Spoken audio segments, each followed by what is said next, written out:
पिछले संडे को की मुलाकात आपने सुन ली होगी। उसके आगे आपके सामने मैं हाजिर हूँ। तो सवाल सिर्फ ये है कि जो हम आज दुनिया में जो दीक्षांत विधि हो रही है, 100 आदमियों को एक साथ दीक्षांत विधि होती है, वो हमारे गुरु जी ने नहीं किया। दादा महाराज ने ऐसा नहीं किया। उन्होंने क्या किया? उन्होंने 3 महीने 90 दिन तक, जैसे कि आपको सबसे पहली दीक्षा दी अनुग्रह दीक्षा, अध्यात्म मैंने पीछे उसमें बताया, अध्यात्मा से बीज रोपना, यानी अध्यात्मा का बीज रोपना। तो वो जो दीक्षा दी आपको अध्यात्म अनुग्रह दीक्षा, उस दीक्षा से पहले 90 दिन तक एक संकल्प है। इस संकल्प को रोज करिए घर जाके अपने, और फिर यहाँ 90 दिन के बाद मैं डेट फिक्स करूंगा, अच्छा दिन देख के, और उस पे आप आइए। तब वो दीक्षा बैठाल के, और किस चीज से वो दीक्षा दी? अकेले 90 आदमियों के 800 आदमियों के सामने खड़े हो गए,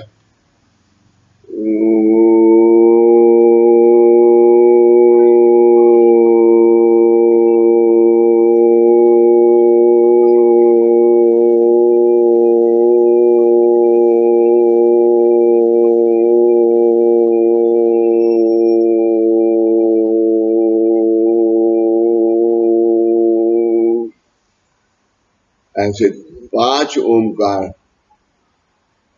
कंठ, ललाट एंड ब्रह्मरंध्र, यहां से 5 ओमकार करे और दीक्षा हो गई। आज उस दीक्षा का लाभ पूरी दुनिया, और ये सिर्फ ये नहीं है कि हिंदुस्तान के लोगों को ये दीक्षा हुई है, पूरी दुनिया को ये दीक्षा हुई है।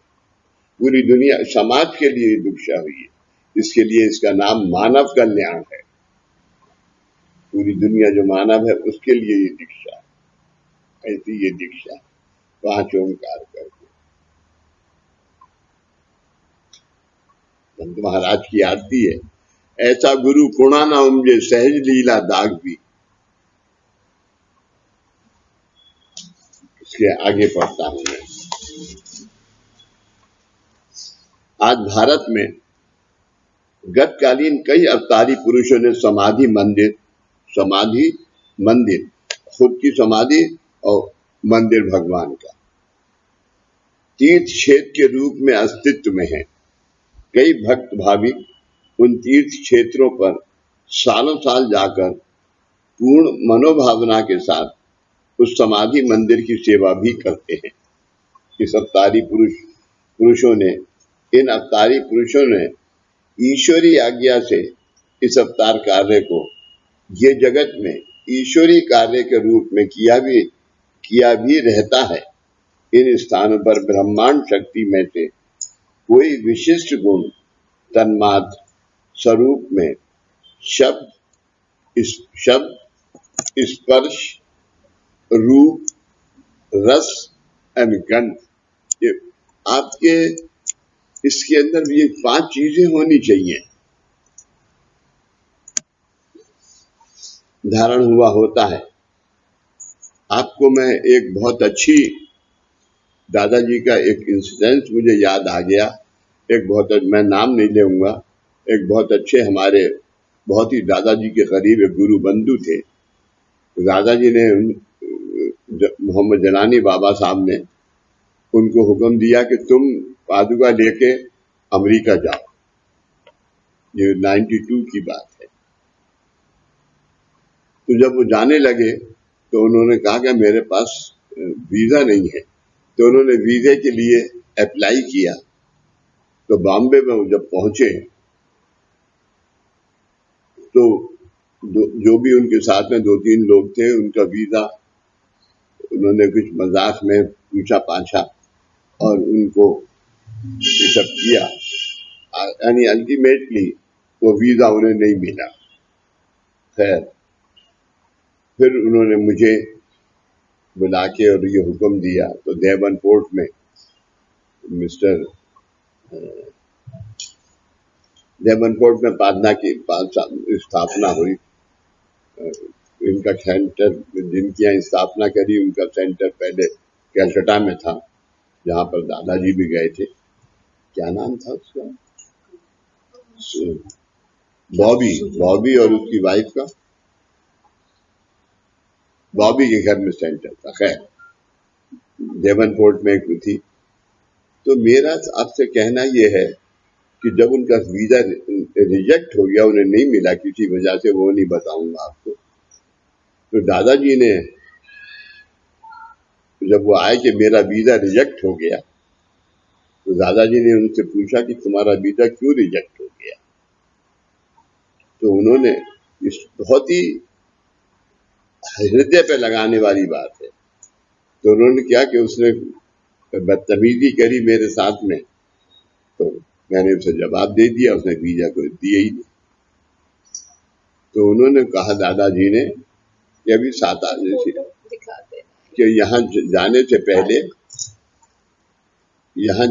पहले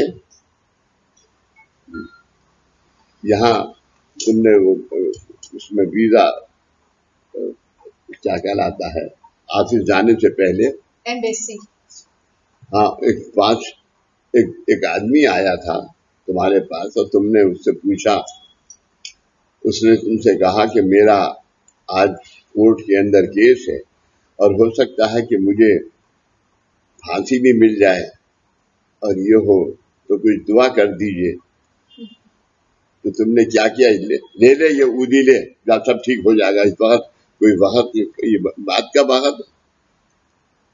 तो बोले तुमने ऐसी जबान बोली? बोले हाँ बोली। तो उसने, तो जो उसने बोली तुम्हें क्यों दुख है? उसने भी तुम्हारी भाषा की तरह भाषा बोल दी।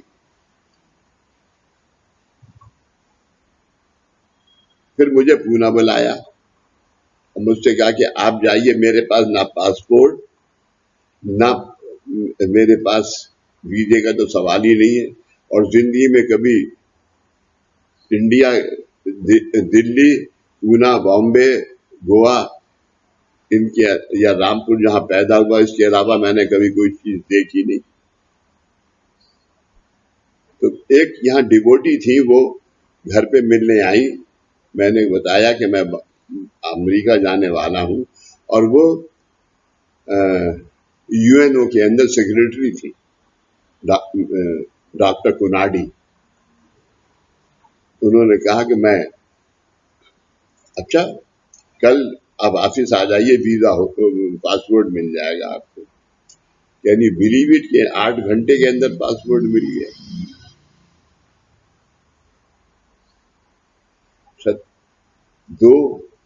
2 अगस्त की गुरु पूर्णिमा थी, उस दिन वो करना था। 24 अगस्त को मैं पूना से वापस आया, 24 जुलाई को पूना से वापस आया। उसके बाद ये करके 28 या 29 जुलाई को मैं सीधा यहाँ से न्यूयॉर्क के लिए चला गया। तो मेरा सिर्फ कहना ये है आपसे, यकीन, हाँ, कि दुनिया में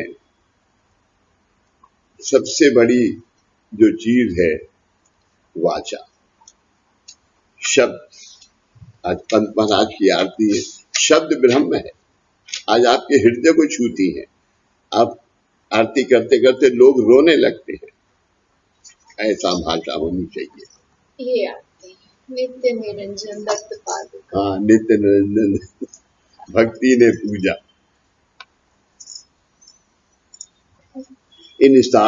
हाँ, ये जन्म में ईश्वरी कार्य के रूप में किया भी रहता है। इन स्थानों पर ब्रह्मांड शक्ति में से कोई विशिष्ट गुण तन्मात्र स्वरूप में शब्द स्पर्श, इन रूप में शब्द स्पर्श रूप रस गंध धारण हुआ होता है। परंतु इन गुणों में से कौन सा निश्चित गुण प्राप्त करने के लिए हमारा देहिक एवं आत्मिक तत्व पोषक है, जो कि धारण कर सकता है, और क्या पोषक है, ये सिवाय गुरु के कोई नहीं जान सकता। देवी देवता तो बहुत दूर की बात है, सिर्फ गुरु जान सकता है। गुरु कौन?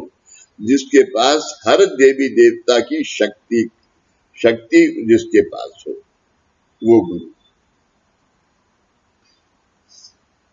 परंतु इन गुणों में से कौन सा निश्चित गुण प्राप्त करने के लिए हमारा दैहिक एवं आत्मिक तत्व पोषक है, इस बात को साधन मार्ग का अवलंब करने से पहले ही जानना आवश्यक है।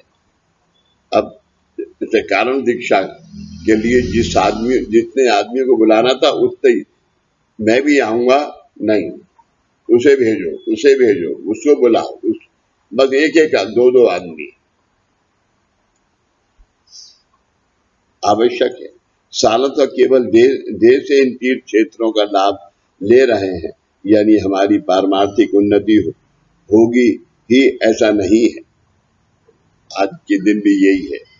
इसका स्पष्ट एवं अनुभव सिद्ध उदाहरण, यानी आज हमारे सारे कार्य केंद्रों पर श्री सद्गुरु पंत महाराज जी ने जो पदों की शब्द रचना की है, उन पदों को सुने हुए हर एक शब्द के स्पंद, वाइब्रेशन हमारी दैहिक अवस्था में, हमारे अनजाने में अपने आप ही उत्पन्न होता है, और इसका अनुभव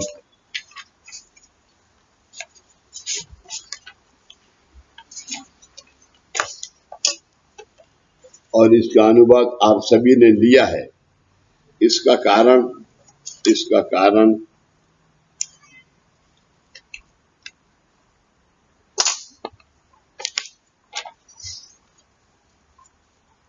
दत्त परंपरा के इस अवतारी पुरुष में शब्द ब्रह्म की आविष्कार हुआ था। इसलिए उन्होंने अवतारी पुरुष यानी पंत महाराज इसलिए उन्होंने जो शब्द रचना श्री दत्त गुरु को समर्पित की, वह हर एक शब्द साक्षात पर ब्रह्म होकर वह जिस वक्त हमारी वाणी द्वारा ध्वनित होते हैं, और उस स्पंद वलय में हमारी वृत्ति तल्लीन, लीन, विलीन, धुलमिल हो जाती है। आप भक्तों को इन बातों का यथा योग विचार करना चाहिए। मुझे होती है ये नहीं है, विचार करो कहां से हो रही है, क्या हो रही है, वो सोचना चाहिए। एक सेकंड। हेलो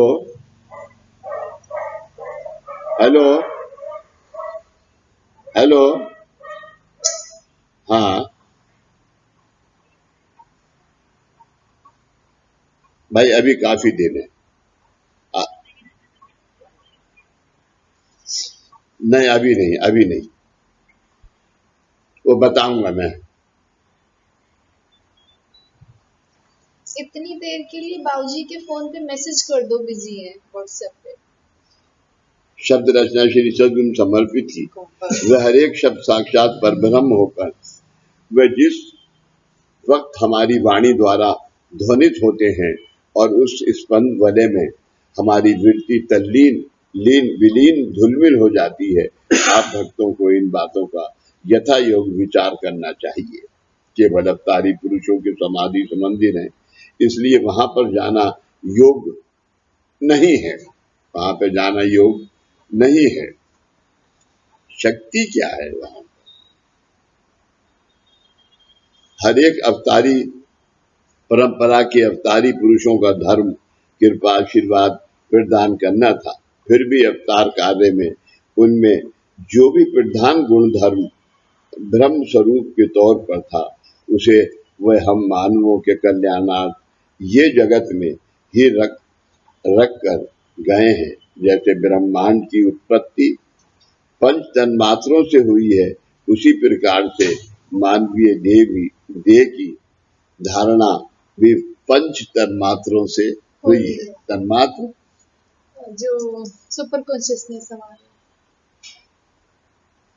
तन्मात्रों से युक्त होने के कारण, उसी प्रकार से मानवीय देह की धारणा भी पंच तन्मात्रों से युक्त होने के कारण, जब हम इन अवतारी परंपराओं के सत्पुरुषों के दर्शन का लाभ लेते हैं, उस वक्त उनमें जो ब्रह्म रूप तन्मात्र गुण था, यदि वह गुण हमारी देहिक अवस्था के तन्मात्रा में धारण होता है, तो हमारे देहिक अवस्था का तन्मात्र ब्रह्म रूप बन जाता है।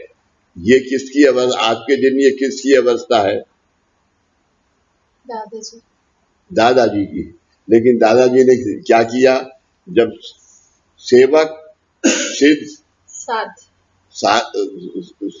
और साध जब बनाया, साध बना के जब वो साध हुआ, तब से साधक, यानी साधक दो मुझसे और दो दुनिया, वो साधक थे।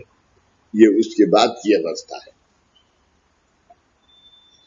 और जब देहिक अवस्था का एक तन्मात्र ब्रह्मरूप हो जाता है, तो वह देहिक अवस्था के अन्य 4 तन्मात्रों को भी ब्रह्मरूप कर देता है, ब्रह्मरूप कर देता है। ये क्या है? अनुग्रह दीक्षा कर देता है। और किसी, यानी आप फौरन आज ये दीक्षा होगी, आज कारण दीक्षा एक ही दिन में दे दी और अनुग्रह दीक्षा और गुरु दीक्षा नहीं है, तो कैसे धारण होगी? तन्मात्रों को भी ब्रह्म रूप कर देता है। और किसी भी दीर्घ जब तब साधन के प्रयोग के बिना ही हमें साधक सिद्ध साध ये अवस्थाएं सुलभता से प्राप्त हो जाती हैं।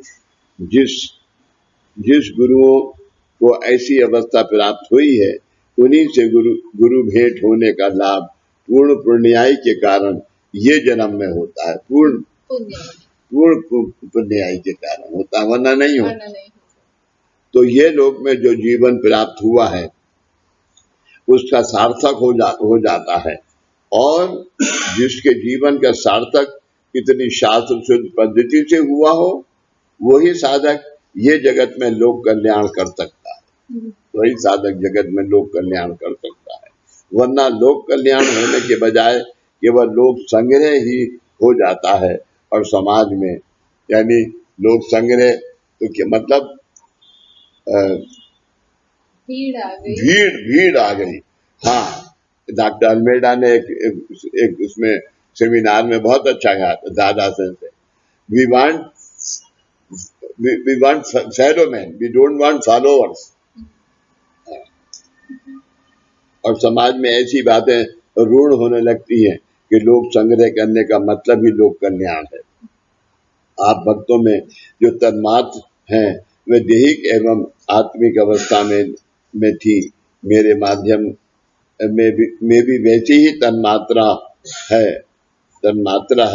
परंतु पिछले 4 तपों से श्री सद्गुरु कृपा आशीर्वाद के पात्र होने के कारण, ये दादाजी कह रहे हैं कि पात्र होने के कारण वे 5 तन्मात्रा ब्रह्म रूप बन गई। और आप भक्तों के शिरोडा में आज साधन सम्मेलन लिए गए। पहले 2 सम्मेलनों में मैंने आप लोगों द्वारा सामुदायिक साधना करवाई, मुलाकातों का लाभ करवाया। उस वक्त आप लोगों के अनजाने में ही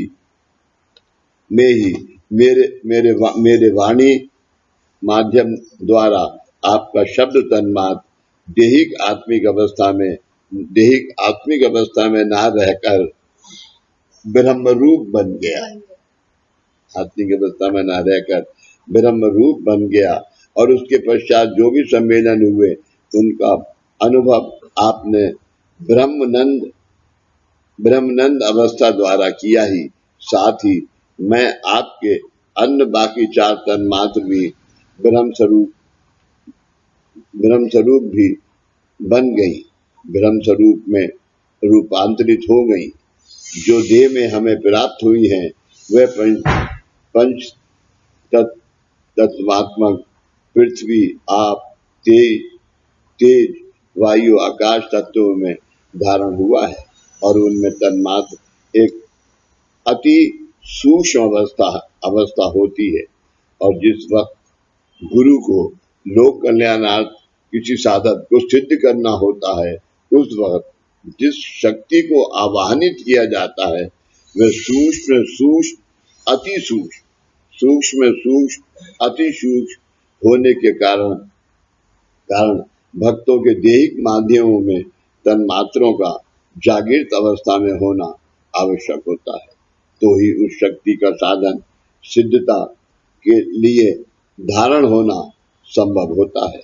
और जब आप भक्तों के माध्यम इस कार्य के लिए सक्षम हुए, उसके बाद ही लय शक्ति को आवाहनित कर आप भक्तों के माध्यम में उस शक्ति की धारणा की गई।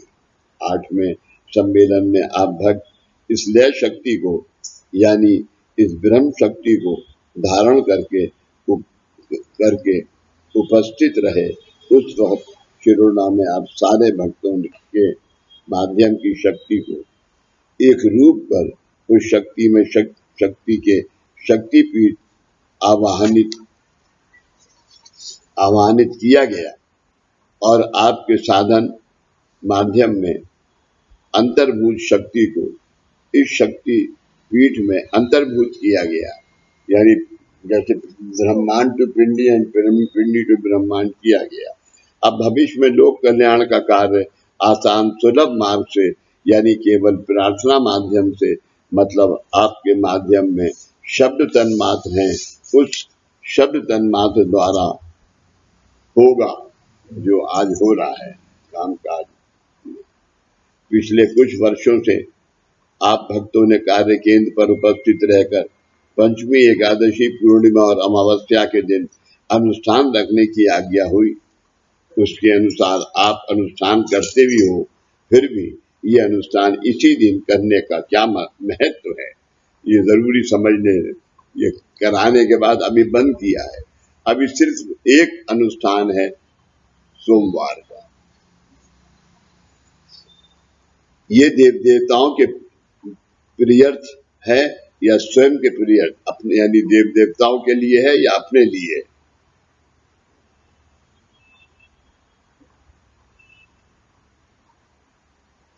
इसे आप भक्त समझ पाए हो ऐसा मुझे नहीं लगता।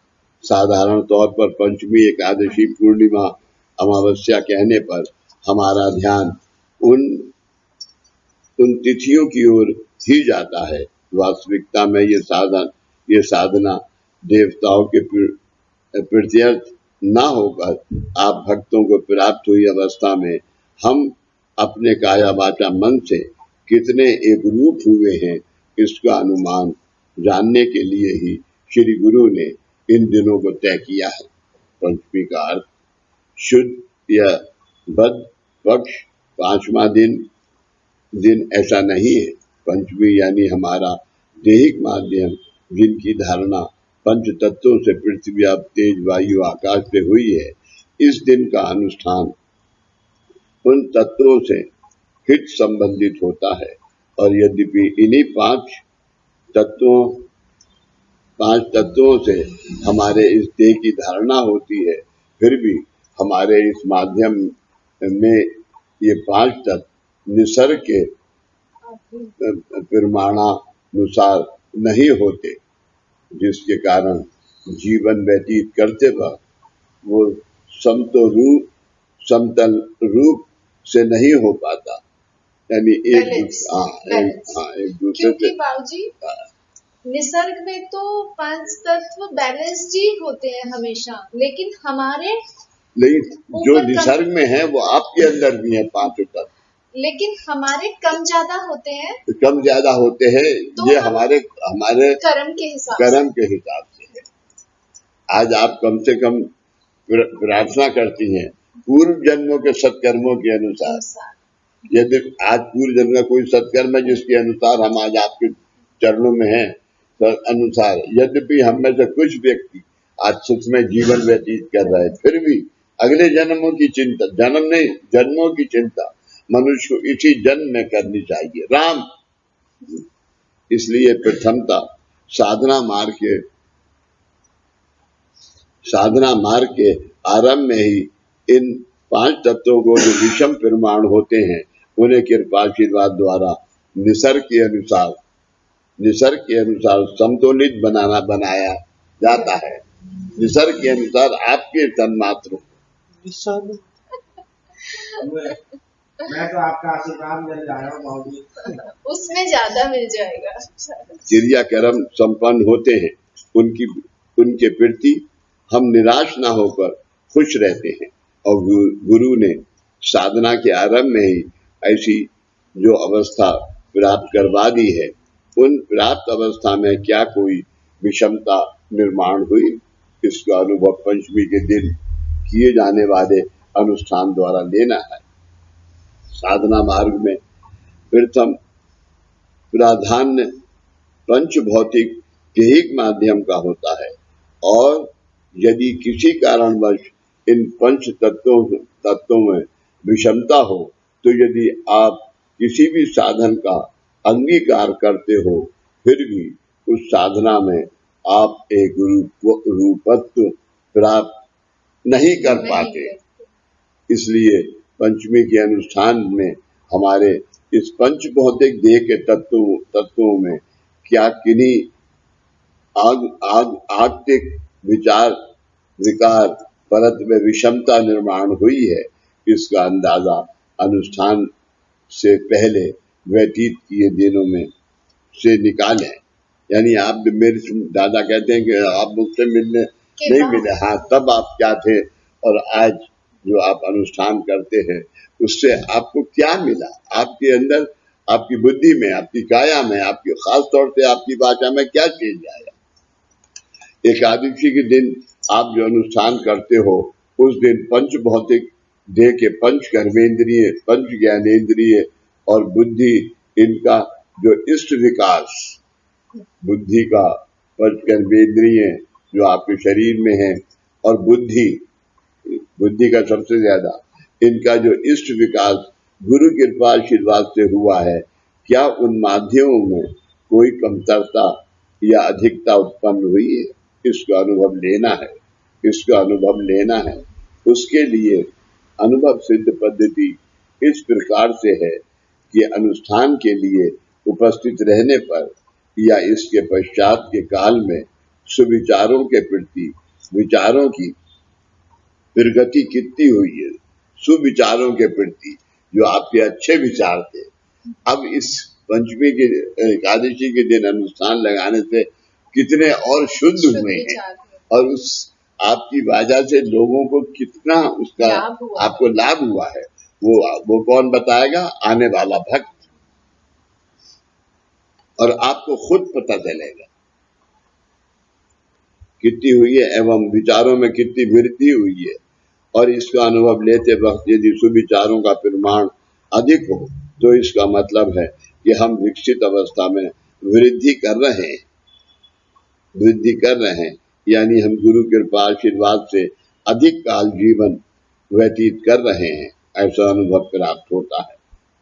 पूर्णिमा अथवा अमावस्या, इन दिनों में देह के अति सूक्ष्म तत्व यानी पंच तन्मात्र, पंच प्राण कोश, बुद्धि, मन, चित्त, अहंकार एवं आत्मा आदि का समावेश साधना में होता है। आज प्राप्त हुई अवस्था परत में श्री गुरु ने कृपावंत होकर देहिक आत्मिक अवस्थाओं का एक रूपत आनंदमय कोष से करवा दिया, और जिसके कारण उस आनंद में तत्व में श्री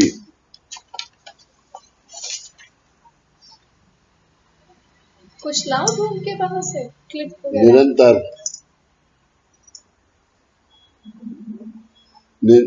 निरंतर वास होता है, निरंतर वास होता है।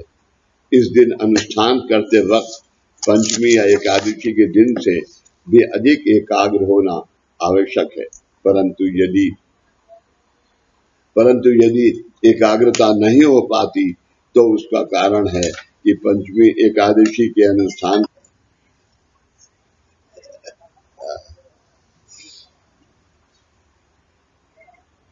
है।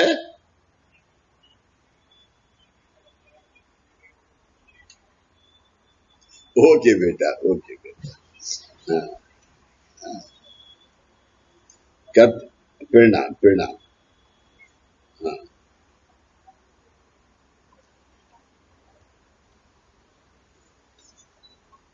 एकादशी के अनुष्ठान के अलावा यदि अन्य दिनों में हम हमारे दैहिक माध्यम का गैर उपयोग अयोग्य बर्तन विचार करते हैं तो पूर्णिमा अमावस्या के दिन हमने अन्य दिनों से अधिक एकाग्र होना चाहिए, वैसा संभव नहीं होता।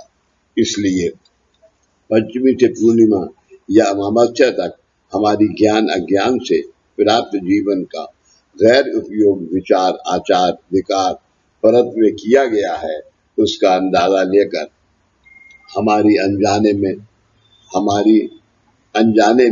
हमारे माध्यम द्वारा होने वाली इन गलतियों को हमने सुधारना चाहिए। पूर्व जीवन में आप भक्तों के घराने की परंपरा अनुसार या जन्म कर्म परत्व दोष जो कि देह के बाहर थे, जिनका निवारण हमें हमारे सामर्थ्य द्वारा कर पाना संभव नहीं था। इसलिए श्री गुरु यानी कृपावंत होकर उन दोषों का निवारण किया, परंतु इस दोष देह के भीतर है, यानी पढ़िले भले इंद्राणी सकला, ऐसे ये भैया मराठी में है, ऐसे दोषों का निवारण करने का कार्य गुरु का ना होकर हम भक्तों का है। और यदि दूसरे लोग हमें इन दोषों का एहसास करते भी हैं, फिर भी हम उन दोषों को अनदेखा कर देते हैं।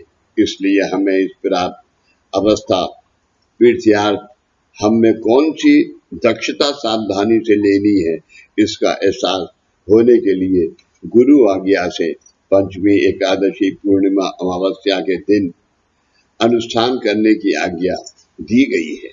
आप भक्तों में अपने परिवार में मेरी तस्वीर भक्ति भावना के साथ पूजनार्थ रखी है, इसके प्रति मुझे आज तक कभी भी धन्यता महसूस नहीं हुई है।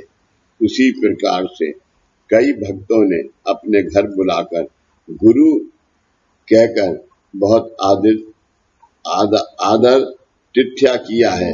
इसके प्रति आप भक्तों को समाधान महसूस हुआ होगा, फिर भी मुझे उसके बारे में कभी भी समाधान महसूस नहीं हुआ।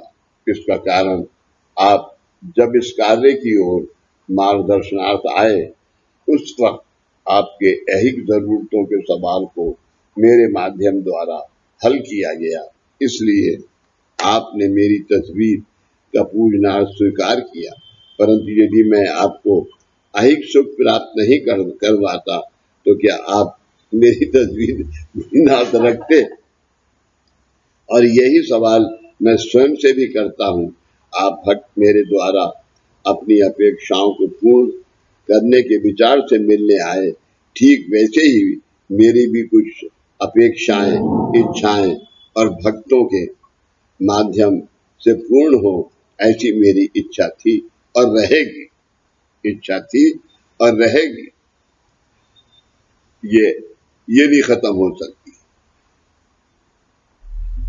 बार बार होने वाली गांठ भेंट, हर एक सम्मेलन में आपने मेरे गुणगान तारीफ गाए हैं, उन्हें मैंने सुना है, परंतु आज तक मैंने आप भक्त के लिए जो भी कुछ कार्य किया है, उन कारणों के लिए मेरा जन्म नहीं हुआ है। अरे जरा ऊपर चले जाओ नाम के पास। नहीं हुआ है मेरे जन्म का कारण, जो कि गुरु कृपा से आपकी सेवा करने के कर्तव्य के रूप में है। इसमें महत्वपूर्ण कारण ऐसा है कि मेरे समान ही आपका भी प्राप्त जन्म सत्कारणीय है। सत्कारणीय लगे आपको कितना ऐहिक सुख प्राप्त हुआ और कौन कौन से संकटों का निरसन यानी निवारण गुरु कृपा से हुआ है, इसके बारे में मुझे कभी भी धन्यता महसूस नहीं हुई। इसका कारण जिस व्यक्ति माध्यम को जन्म लेकर ईश्वर का कार्य करना होता है, उन व्यक्ति माध्यमों का सामर्थ्य पत्थर में ईश्वर निर्माण का कार्य करना होता है। पत्थर में यानी अपने हृदय में, अपनी बुद्धि में, मन में, विचार में। तो गुरु कृपा आशीर्वाद से आपने जो ऐहिक सुख प्राप्त किया और प्राप्त सुखों के लिए आपने मेरी महती गुणगान गाई, उसके बजाय यदि आप अपनी पारमार्थिक प्रगति कितनी हुई है इसका निवेदन करते तो मैंने आप भक्तों के प्रति जो भी कर्तव्य किया उसके प्रति मुझे समाधान महसूस होता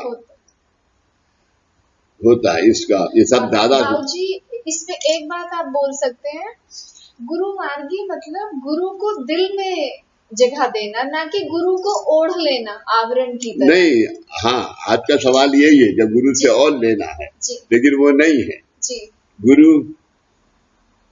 इसीलिए उस फोटो में मैंने लिखा है गुरु बिन अन्य दैवत नहीं। तो अगर तुम ये कल्पना करके यहाँ आते हो कि मुझे और वो नहीं, और गुरु को की तुलना पैसे से तो बिल्कुल ही नहीं, क्योंकि वो आपको क्या देंगे आप नहीं जानते। नहीं, अब तो मुझे लगता है कि अब गुरु पैदा नहीं होगा, बिल्कुल नहीं होगा। लेकिन जो आज के दिन ये गुरु हैं, इन गुरु के अंदर कोई आज के दिन ऐसी तत्व नहीं, हाँ, कि जिसके लिए गुरु की अब आवश्यकता है। जो कार्य मानव कल्याण के लिए था, इसलिए इसका नाम है मानव कल्याण। और बाबूजी दादाजी ने तो अपने शरीर को उस कदर घिसा कि तब इसको बनाया उन्होंने।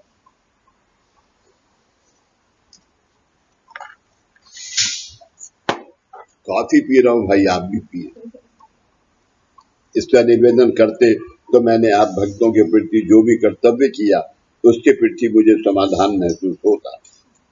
इसका स्पष्टीकरण यानी गुरु मार्गदर्शन आने से पहले आपका काया वाचा मन पूर्णता षड विकारों के अधीन था। सुन रही है रूबी? हाँ जी। षड विकारों के अधीन था। दैहिक विकास न होने से आपका जीवन विकार में था, अवस्था में था। कृपा आशीर्वाद की प्राप्ति के पश्चात कौन कौन से विकारों की प्रखरता कम हुई है और हमारे जीवन में जो विकाय में था वो ही जीवन गुरु कृपा आशीर्वाद से कितना विकार में हो चुका है। यदि इसका परिचय करें तो आपको पता चलेगा कि ये जो चिंतन अवस्था आपको अपने जीवन में गुरु के जीवन में कृपा आशीर्वाद के कारण प्राप्त हुई है। कृपा आशीर्वाद के अभाव में उन चिंतनों को अपने जीवन के अंत तक भी आप प्राप्त नहीं कर पाते, जो आज एक दूसरे से हुए हैं। यदि नाभि से हृदय, हृदय से कर्ण, कर्ण से ललाट, ललाट से ब्रह्मरंध्र, ये कभी नहीं होते। अपेक्षा करने की बजाय जिन अपेक्षाओं की खोज में बल्कि जीवन में अनन्य भक्ति भावना से ईश्वर की शरण जाएं, इस कर्तव्य की हमने अपेक्षा ही की, परंतु श्री गुरु ने आपके अज्ञान के कारण आप भक्तों की अपेक्षा करने के बजाय जिन अपेक्षाओं की खोज में आप यहाँ पर आए, उस अपेक्षा से भी कई गुना अधिक सौख्य आपको प्राप्त करवा दिया। कृपा आशीर्वाद परत में हम में कौन कौन से चिंतन हुए, कृपा आशीर्वाद परत में हम में कौन कौन से चिंतन हुए, उसके प्रति नित्य परीक्षण करना और उसी के अनुसार निरंतर बर्ताव करना भी अत्यंत महत्वपूर्ण है। हम हमारे नित्य जीवन में यदि नए वस्त्र परिधान करते हैं, जो अन्य व्यक्ति उसे आसानी से जान लेते हैं, पहचान लेते हैं, आपको दूसरों को नए वस्त्रों के बारे में बताने की जरूरत नहीं पड़ती। उस प्रकार से आज आपको गुरु कृपा आशीर्वाद का बहुमूल्य वस्त्र प्राप्त हुआ है। गुरु कृपा आशीर्वाद का बहुमूल्य वस्त्र प्राप्त हुआ है, जिसका लाभ आपको जन्मों जन्म तक होगा। वो आरती है ना, जन्मों जन्मी दत्त सद्गुरु जन्मो जन्मी, दत्त सद्गुरु मीर जरी मुझला, प्रेमानंदे सहज येना, प्रेमानंदे सहज येना, प्रेमासी मुझला जन्मो जन्मीय, दत्त सद्गुरु जन्मो जन्मी, दत्त सद्गुरु मिले जनी मजना, प्रेमानंदे सहज येना, प्रेमासी मुझला। बस होना चाहिए। इसके बजाय यदि आपको कृपाशीर्वाद प्राप्त होने से पूर्व आपका जीवन आपके स्वयं के प्रति और दूसरों के प्रति जैसा था, यदि वैसा ही अनुभव आपको स्वयं को और दूसरों को मिलता है, तो इसका मतलब यही होगा कि कृपा पात्र होकर भी आप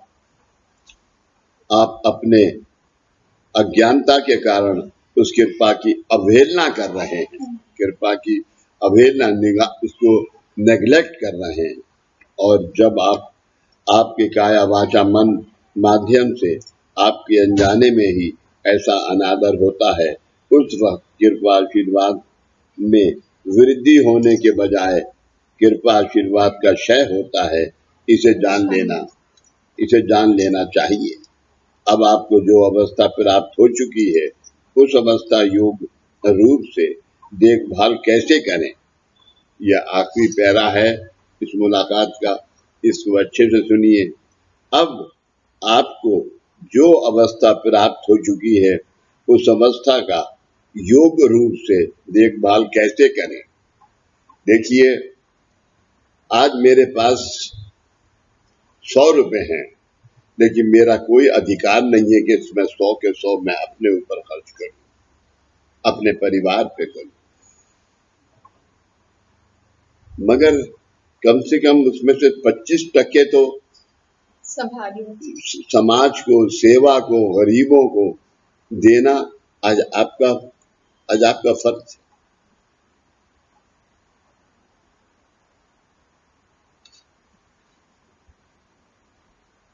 आज आपको बाबा ने क्या दिया है? अन्न, वस्त्र और निवारा। ये 3 चीज आपको अगले 7 जन्म और 7 पीढ़ी तक कम नहीं हो सकती। जब आपको इतना आश्वासन अगर यकीन है गुरु के ऊपर, तो आज तो प्रार्थना में क्या है? दुखी कष्टी आहे त्यांची सेवा काया वाचा मनाचे करूं। तो काया वाचा मनाचे करूं, लेकिन ले भाई मैं 2 रुपए दे सकता हूं, मेरे पास है, मेरे बच्चे का ऑपरेशन है, हाँ मैं उसमें कितना खर्चा आएगा? 50,000। भैया मेरी हैसियत के मुताबिक मैं तुझे 20,000 दे सकता हूँ, 30,000 का तू कहीं और इंतजाम कर, और उसके लिए मैं दुआ कर रहा हूं तेरे लिए। बाबा की दुआ से कोई ना कोई बंदा तुझे देगा। ये प्रार्थना। आप समर्थ हो, और इस अनुभव के साथ हर एक सेवक व्यक्ति ने अपने जीवन को गुरु में करना है। ये आखिरी पैरा है, आप जरूर इसे सोचें। ये पढ़ दीजिए लास्ट। हाँ, गुरु में करना है ये सारे निवेदन, और इस कार्य को आज तक आपने उन्हीं के कृपा आशीर्वाद के फल के रूप में चखा है। उस फल की उस फल की कभी न खत्म होने वाली मिठास आप भक्तों के काया वाचा मन के द्वारा जगत के दुखी मानवों के जीवन को आधार स्वरूप सिद्ध हो, इसलिए श्री सद्गुरु को सद्बुद्धि से बुद्धि दे और श्री गुरु के इस कार्य को अजरामर करें, ऐसी उनके चरणों में प्रार्थना। नमस्कार। एक आपको मैं एक दादा का एक बता रहा हूं। परमात्मा, परमेश्वर नहीं, सालों बाद मिले, वो गले लगाकर रोने लगे जाते वक्त जिसने कहा था तुम्हें जैसे 1000 मिले, जाते वक्त कहा था तुम्हारे जैसे 1000 मिले, यारों की कमी तभी महसूस होती है जब हम दूर हो जाते हैं। वैसे तो मुख घर भी साथ हैं और अपना नसीब।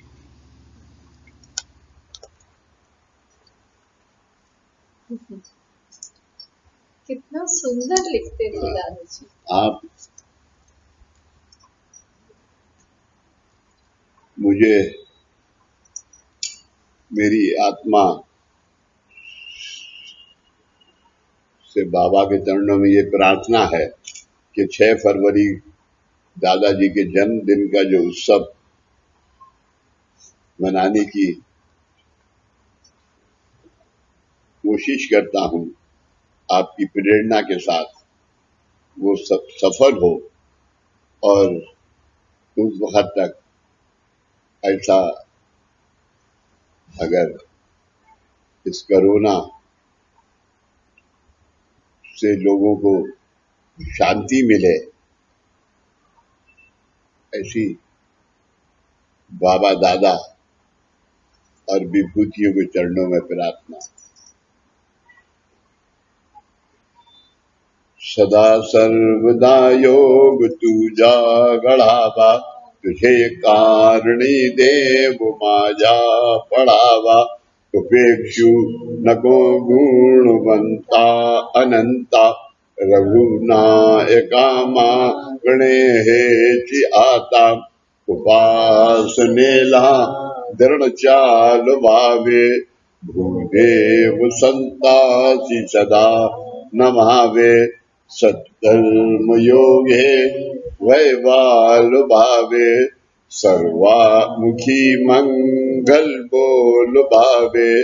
जा जा ठिकाणी मन जाए माझे, त्या त्या ठिकाणी निज रूप तुझे।